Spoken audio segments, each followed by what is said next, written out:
একটি বনে বড় একটি গাছে টোনার টুনি থাকতো। ওদের নতুন নতুন বিয়ে হয়েছে। মেয়ে পাখি ডিম দিয়েছিল। ওরা খুশি খুশি দিন কাটাচ্ছিল। এই গাছের নিচে ডালে একটি বাজ পাখি ছিল। ওর একটা ডানা তো ছিলই, অন্য ডানা কোনো একভাবে কেটে গিয়েছিল। কেমন আছো টোনা টুনি? তোমরা কোথাও ঘুরতে যাচ্ছ নাকি? খুব ভালো। ঈগল, তোমায় কতবার বলছি কেউ কোথাও গেলে তাকে ঠুকতে নেই, ঠুকলে কাজগুলো খারাপ হয়ে যায়।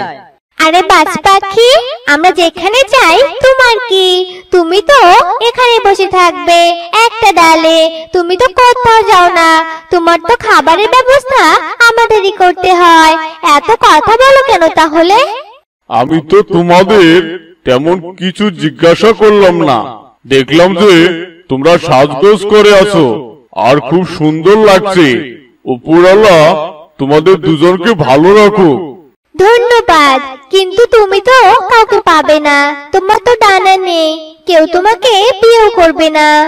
টোনা টুনি এভাবেই ঈগলের সাথে কথা বলতো, কারণ ঈগল ওই গাছে থাকার কারণে ওকে খাবার দিতে হয়। ঈগলের ডানা নেই, উঠতেও পারে না। টুনিরা খাবার দিত, আবার কথাও শোনাতো। একদিন টুনি পাখি আপেল খাচ্ছিল। আরে বাহ, কি দারুণ খেতে! আমার স্বামী না জানি কোন গাছ থেকে আপেলটা পেড়ে এনেছে, এর স্বাদ তো অসাধারণ। টুনি, তুমি কি খাচ্ছ? আমারও যে খুব খিদে পেয়েছে, একটু আমাকে দাও না গো। এই বাজের নজর সব সময় আমার খাবারের উপরে থাকে। ও কি জানে না যে আমি গর্ভবতী? সব সময় আমার খাবার চায়। ঈগল খাবার চেতেই টুনি এসব বলতে থাকে। ঈগল আবারও বলে, টুনি, আজ তুমি কোনো খাবার বানাওনি? আমার খুব খিদে পেয়েছে, একটু খেতে দাও না গো। দিচ্ছি, দাঁড়াও, এত অস্থির হইও না তো। টুনি রাতের এটো খাবার ঈগলের জন্য দিয়ে যায়। ঈগল খাবার পেয়ে খেতে শুরু করে দেয়। যে ঈগল খাবার মুখে নেয় অমনি বুঝতে পারে ওগুলো রাতের খাবার ছিল। এ কি টুনি, তুমি আমাকে রাতে এত খাবার দিলে? এটা তো খাওয়া যাচ্ছে না। আজ কোনো খাবার বানাওনি? যা দিয়েছি তাই খাও, খেলে খাও, না খেলে চলে যাও, যত সব। তুমি রোজ রাত্রে খাবার আমাকে দাও, আর তোমরা ভালো খাবারই খাও। আজ আমাকে ভালো খাবার দাও, দয়া করে দাও না। তুমি তো সারাদিন এই গাছে বসে আমার মাথা খাও, কোথাও যেতেও পারো না, কষ্ট করে তো দিন কাটাও এই গাছে, তারপর যে খাবার পাও তাতেও তোমার হয় না। আরে আমার স্বামী সারাদিন খেটে আমার জন্য খাবার নিয়ে আসে, আর তুমি চাও আমি সে খাবার তোমাকে দিয়ে দেই, যা পাচ্ছ সেটাই খাও। ঈগল চুপচাপ সে খাবারই খেয়ে নেয়। রোজ টুনি পাখির বাজে কথা শুনতে হতো, কিন্তু ঈগলের করার কিছু ছিল না। ঈগল যেহেতু উঠতে পেত না, তাই সে নিজের খাবার ঠিকঠাক জোগাড় করতেও পারত না। তাই টোনা টুনির বাজে কথা ঈগল চুপচাপ শুনে নিত, একটা কথাও বলতো না। হে সৃষ্টিকর্তা, তোমার যখন আমার জীবন দেওয়ারই ছিল, তাহলে ভালো কেন দিলে না?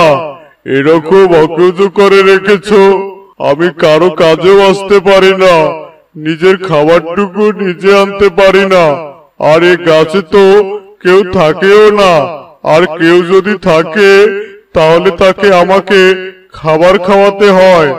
একদিন বললে ঠিক আছে, কিন্তু রোজ রোজ কথা শুনতে শুনতে গার ভার লাগে। আমি এভাবে বাঁচতে চাই না, আমাকে কেন এরকম বানিয়েছো? ঈগল যখন এসব বলে অনেক কষ্ট পাচ্ছিল, তখনই হঠাৎ তার নজর গেল গাছের নিচে সাপের উপর, আর সাপটি লোভীর নজরে উপরের দিকে তাকিয়েছিল।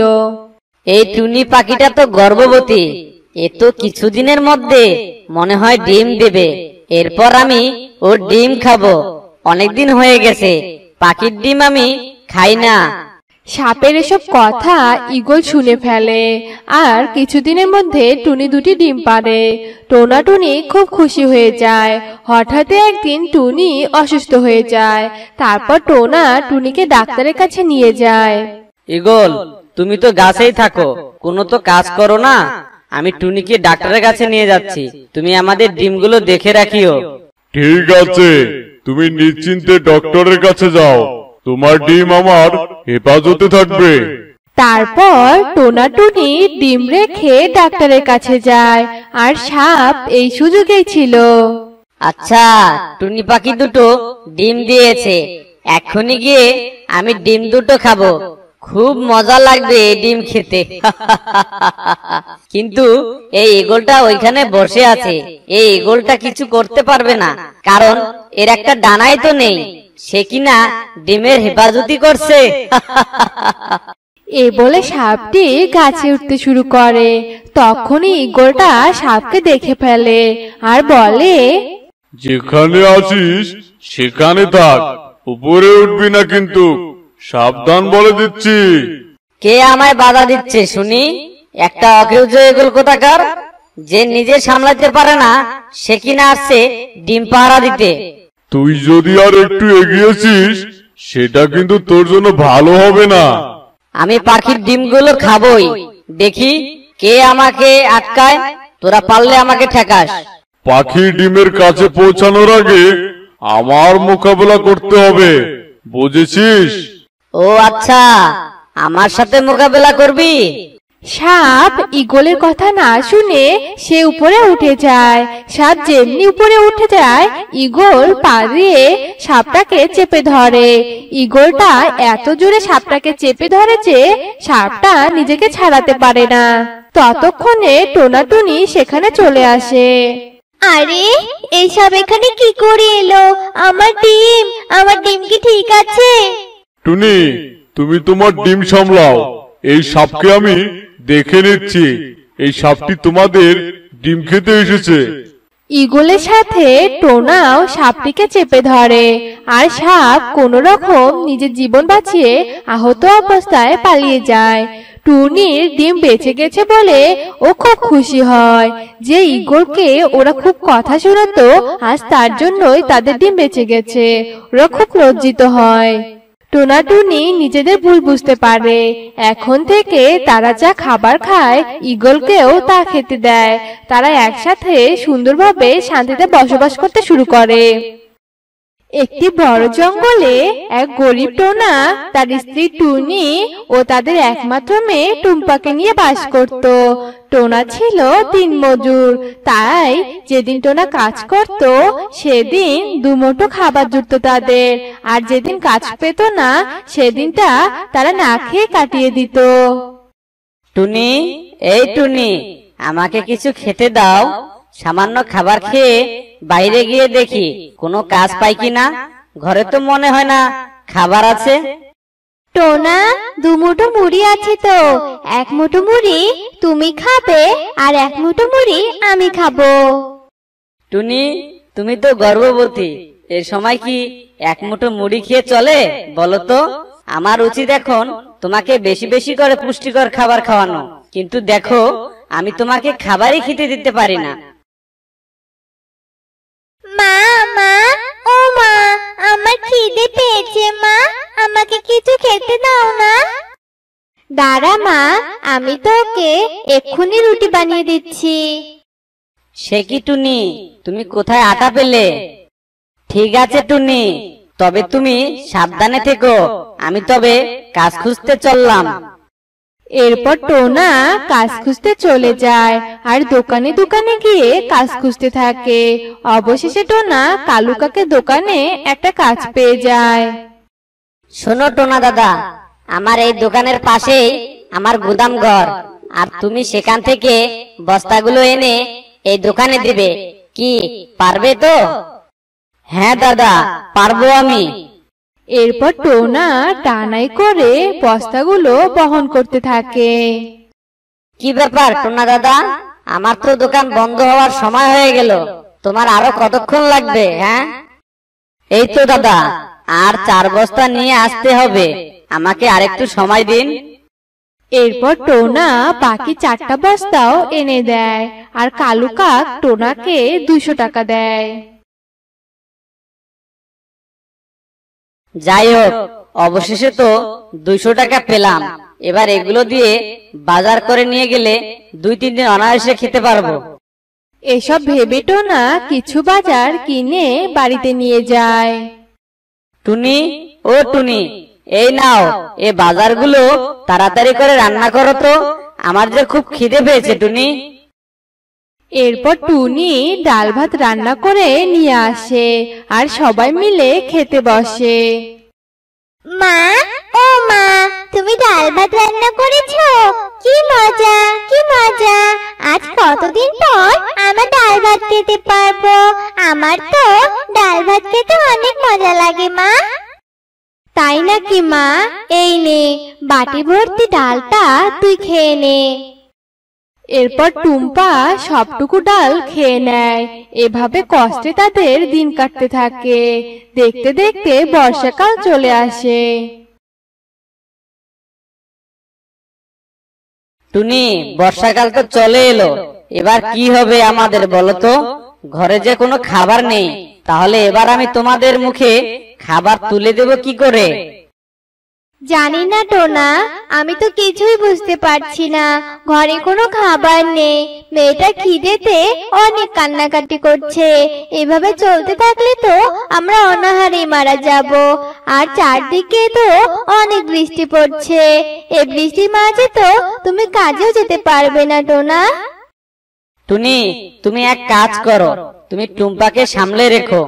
আমি দেখছি এই বৃষ্টিতে কোথাও কাজ পাই কিনা। না টোনা, তোমাকে এখন কোথাও যেতে হবে না। দেখছো না কিভাবে জঙ্গলে পানি বাড়ছে? আর আমার তো মনে হয় এক্ষুনি ঘরে পানি ঢুকবে। আমার অনেক ভয় লাগছে টোনা। এইদিকে তো আবার নদীর পানি অনেক বেড়ে যাচ্ছে। কি হবে আমাদের? ভয় পেও না টুনি, আমি দেখছি। আর কোনো চিন্তা করো না তো তুমি, আমার কিছুই হবে না। এরপর টোনা সেই বৃষ্টিতে একটা কাজ খুঁজতে চলে যায় আর অন্যদিকে টুনি অনেক চিন্তা করতে থাকে। টোনা যখন বাইরে কাজ করছিল তখনই হঠাৎ করে বৃষ্টি আরো দ্বিগুণ হারে বেড়ে যায়। জঙ্গলের পানি অনেক বাড়তে থাকে। এরপর টোনা বাধ্য হয়ে কালু কাকের দোকানে আশ্রয় নেয়। সে কি, হঠাৎ করে জঙ্গলে পানি বাড়লো কি করে? কি করি এবার? টুনি আর মেয়েটা না জানি একা একা কি করছে বাসায়। আমাকে যে করে হোক বাসাতে পৌঁছাতে হবে। টোনা কালু কাকের দোকানে বসে যখন এসব নিয়ে ভাবছিল, অন্যদিকে টুনির ঘরে পানি ঢুকে যায়। মা, ও মা, আমার খুব ভয় করছে মা। ঘরে তো পানি ঢুকে গেছে। এবার কি হবে মা? আমরা তো ডুবে মারা যাব মা। মা টুম্পা, তুই একদম ভয় পাস না মা, আমি আছি তো। আয় বিছানার উপর এসে বসে থাক। তোর বাবা যে কখন বাসাতে ফিরবে, আমার তো খুব ভয় করছে রে মা। টুনি টোনার জন্য অনেক চিন্তা করতে থাকে। এদিকে পানিও ধীরে ধীরে অনেক বাড়তে থাকে। মা, ও মা, আমার খুব খিদে পেয়েছে মা। আমি মনে হয় মরে যাব। আজ 2 দিন থেকে তুমি আমাকে ঠিক মতো খাবার দিচ্ছ না। আমার খিদেতে আর থাকতে ইচ্ছে করছে না মা। আমার খুব কষ্ট হচ্ছে মা। কাঁদিস না মা, তুই একদম কাঁদিস না। তোর বাবা আসুক, তারপর দেখছি আমি কি করা যায়। এদিকে টোনা নিজের জীবনের কথা না ভেবে বৃষ্টি আর পানির মাঝে বাসা থেকে রওনা হয় আর অনেক কষ্টে সাঁতার কেটে বাসায় পৌঁছায়। টোনা, এই টোনা, তুমি এসেছো টোনা? দেখো ঘরে কত পানি উঠেছে। এবার কি হবে টোনা? এইদিকে মেয়েটা খিদেতে কত কান্নাকাটি করছে। টোনা, কিছু বলো, কি হবে আমাদের? কি আর করব বলো টুনি, জঙ্গলে তো কোনো কাজ খুঁজেই পেলাম না। এ বন্যায় আমাকে কে কাজ দিবে বলো টুনি? আমি জানি তোমাদের অনেক কষ্ট হচ্ছে টুনি, তবে তুমি কোনো চিন্তা করো না, আমি ঠিক একটা ব্যবস্থা করব। তবে টুনি, এবার তো আমাদের বাড়ি ছেড়ে অন্য কোথাও আশ্রয় নিতে হবে, নয়তো সবাই যে আমরা এ পানিতে ডুবে মারা যাব। তুমি ঠিক কথাই বলেছো টোনা। এরপর টোনা টুম্পাকে পিঠে নিয়ে সাঁতরে বাহিরে বেরিয়ে পড়ে আর সাঁতার কেটে উঁচু স্থান খুঁজতে থাকে। বন্যার পানি এত বেশি হয়েছিল যে গাছপালা সব পানিতে ডুবে যায়। টোনা টুনি আশ্রয় নেওয়ার মতো কোনো জায়গা খুঁজে পাচ্ছিল না। পাখিদের সব ঘর পানিতে ভেসে যায়। টুনি যখন এসব কথা বলছিল তখনই তারা একটা নৌকা ভেসে আসতে দেখতে পায়। টুনি, ও টুনি, ওই দেখো একটা বড় নৌকা দেখা যাচ্ছে, চলো আমরা সবাই সেখানে গিয়ে আশ্রয় নেই। এরপর ওরা নৌকায় উঠে আর নৌকায় করে ভাসতে ভাসতে একটি বড় উঁচু পাহাড় দেখতে পায় আর তারা উড়ে সেই পাহাড়ে আশ্রয় নেয়। বাবা বাবা, দেখো কত ফল ফুল। চলো চলো বাবা, আমরা ওখান থেকে কিছু ফল নিয়ে খাই। এরপর তারা গাছ থেকে ফল নিয়ে খায়। বাবা বাবা, আমার মাথায় না একটা বুদ্ধি এসেছে গো। দেখো এই ফলগুলো তো অনেক সুন্দর, খেতেও অনেক সুস্বাদু। তাই আমি বলছি কি, তুমি এখানে একটা কষ্ট করে বাড়ি বানাও। এই ফলগুলো বিক্রি করে না আমরা অনেক সুখে দিন কাটাতে পারবো। হ্যাঁ রে মা, তুই বুদ্ধিটা ভালোই দিয়েছিস। তোর বাবা বলো তাই করুক। এরপর টোনা অনেক কষ্ট করে সেখানে একটা বাড়ি বানায় আর টোনা সেখানকার ফল বিক্রি করে অনেক সুখেই তাদের দিন কাটাতে থাকে।